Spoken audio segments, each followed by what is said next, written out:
दो घमंडी जेठानी की चोरी। आओ बहू, इस घर में तुम्हारा स्वागत है। कल्याणी ने अभी अपने दो बेटों की शादी की थी। वो अपनी छोटी बहू का गृह प्रवेश करती है, जहां गोरी अमीर जेठानियों उन्हें देखकर कहती हैं, अरे माँ जी, ये अमावस्या की रात कहाँ से उठा कर ले आई हो आप? हे भगवान, हमारी देवरानी इतनी काली है, मुझे तो यकीन ही नहीं होता। अरे बहू, गोरा काला कुछ नहीं होता, ऐसा नहीं बोलते। कल्याणी ऐसा कहकर अपनी दोनों छोटी बहू को घर के अंदर ले आती है।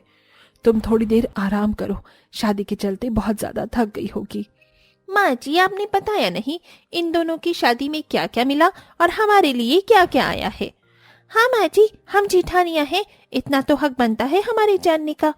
मिलता क्या, ये लोग गरीब लोग हैं, उनके पास कुछ नहीं, बस बड़ी ही मुश्किलों से उनके माता पिता ने इनकी शादी की है। दहेज में क्या ही मिलता। अच्छा माँ जी, ये बात है। हम लोग तो अपने दहेज में बहुत कुछ लेकर आए थे, इतना सारा सामान आया था कि घर में रखने की जगह भी नहीं बची थी। हाँ बहू, तुमने बिल्कुल सही कहा।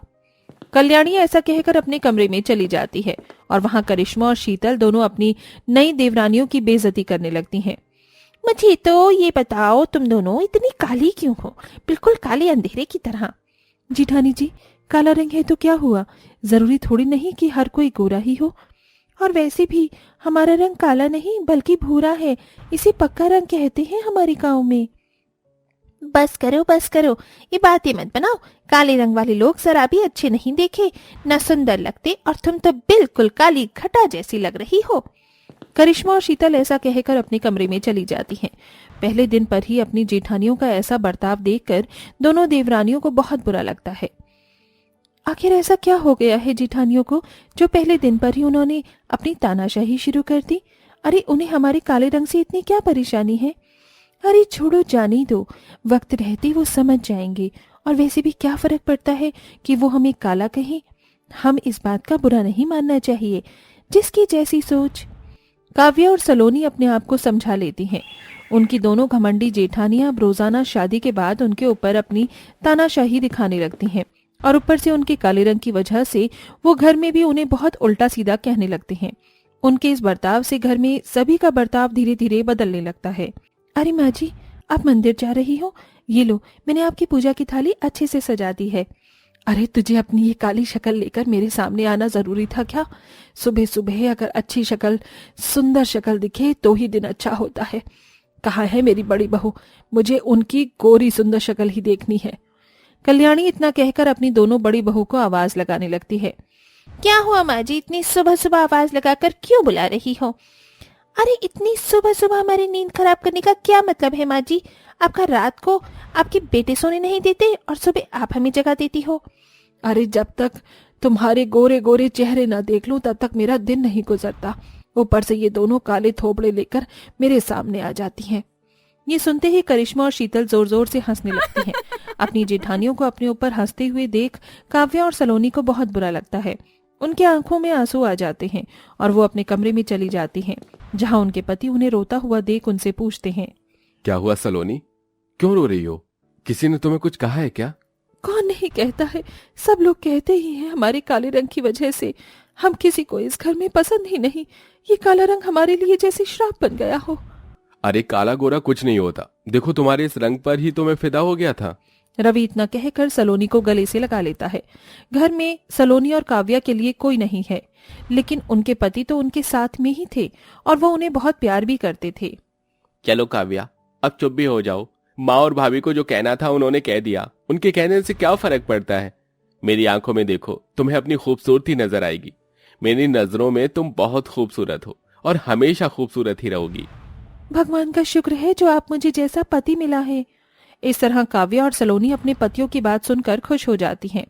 ऐसे ही कुछ दिन बीत जाते हैं और कुछ दिनों बाद अचानक से काव्या और सलोनी की तबीयत खराब हो जाती है, जिसके चलते रवि और विकास दोनों उनके लिए डॉक्टर को घर पर बुलाते हैं।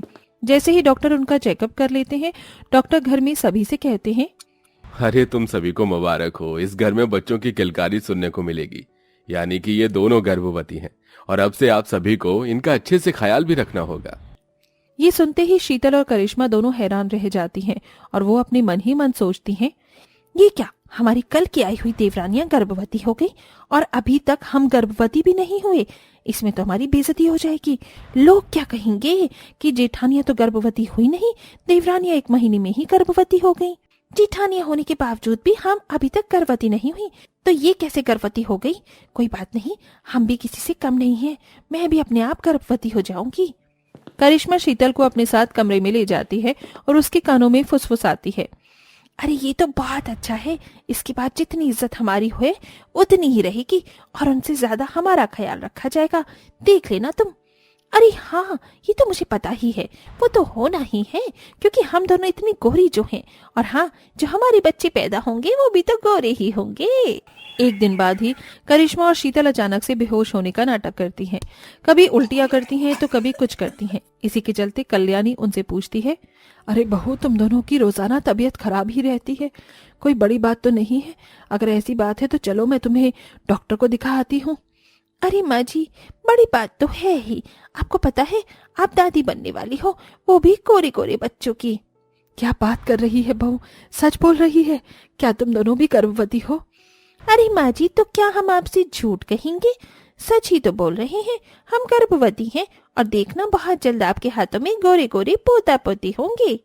ये सुनकर कल्याणी बहुत खुश हो जाती है और वो अब अपनी काली बहू को छोड़कर अपनी गोरी बहू की देखरेख में लग जाती है। उसे भी गोरा पोता पोती की बहुत उम्मीदें थीं, तो यहाँ करिश्मा और शीतल भी प्रेगनेंसी का झूठा नाटक करके बहुत खुश हो रही थी। जैसे जैसे महीने बीतने लगते हैं, काव्य और सलोनी का पेट बढ़ने लगता है, तो वहीं उनका पेट देखकर शीतल और करिश्मा अपने कमरे में बात करती हैं।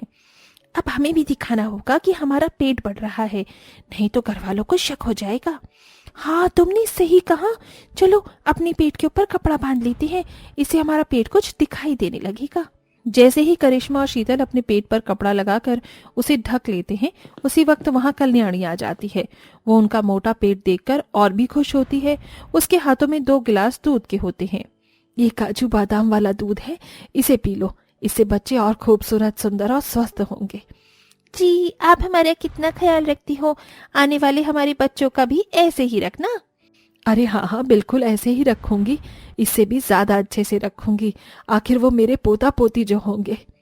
कल्याणी को गोरे बच्चों की बहुत ज्यादा तमन्ना हो रही थी और इधर अपनी सास के ऐसे बर्ताव से दोनों काली बहू बहुत दुखी हो गई थी। हमारी सास तो हमारे ऊपर जरा भी ध्यान नहीं देती, इससे अच्छा तो हम अपनी मायके ही चले जाते हैं। हाँ, तुम बिल्कुल सही कह रही हो। सलोनी और काव्या बातें कर ही रही थी, लेकिन वो अपने ससुराल को छोड़कर कहीं नहीं जाना चाहती हैं। ऐसे ही जैसे जैसे महीने बीतने लगे, अब दोनों गोरी बहू घर में से बड़े बड़े तरबूज पेट पर लगाना शुरू कर देती हैं। अरे, तरबूज लाकर रखे थे, ये तरबूज कहाँ गायब हो गए? कुछ समझ नहीं आ रहा, कहीं ये काली बहू मेरे तरबूज तो चोरी नहीं कर रही। कल्याणी ये सोचकर अपनी काली बहू के पास जाती है और उनके ऊपर चोरी का इल्जाम लगा देती है और उन्हें बहुत सुनाती है, लेकिन उसे नहीं पता था कि उसकी गोरी बहू उसके तरबूजों को चोरी करके अपने पेट पर लगा लेती है और गर्भवती होने का ढोंग करती रहती है। एक दिन काव्य और सलोनी अपनी जेठानियों के कमरे में रात के समय तरबूज के छिलके देख लेती हैं। माँ जी, हमारे ऊपर चोरी का इल्जाम लगाती हैं, आज तो चोरी पकड़ी गई। आज तो मैं माँ जी को दिखाकर ही रहूंगी कि ये तरबूज हम नहीं बल्कि उनकी गोरी बहू ही खाती हैं।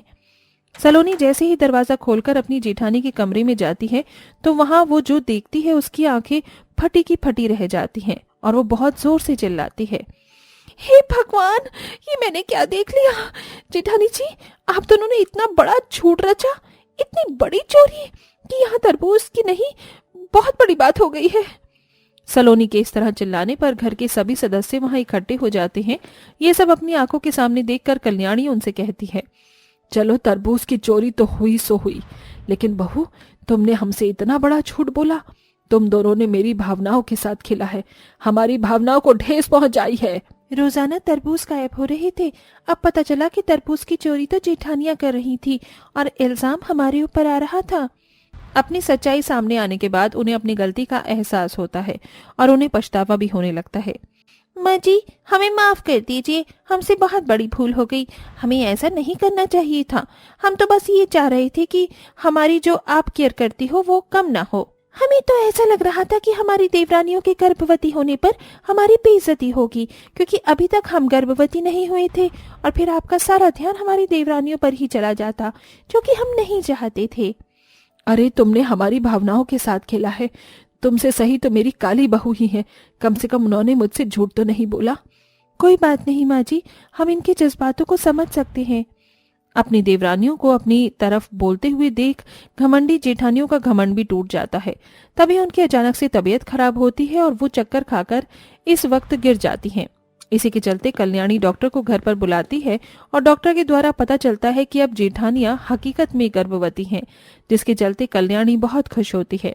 अब कल्याणी अपनी काली बहू से भेदभाव भी खत्म कर देती है और वो चारों बहू को एक समान रखती है और उनके साथ खुशी खुशी रहने लगती है।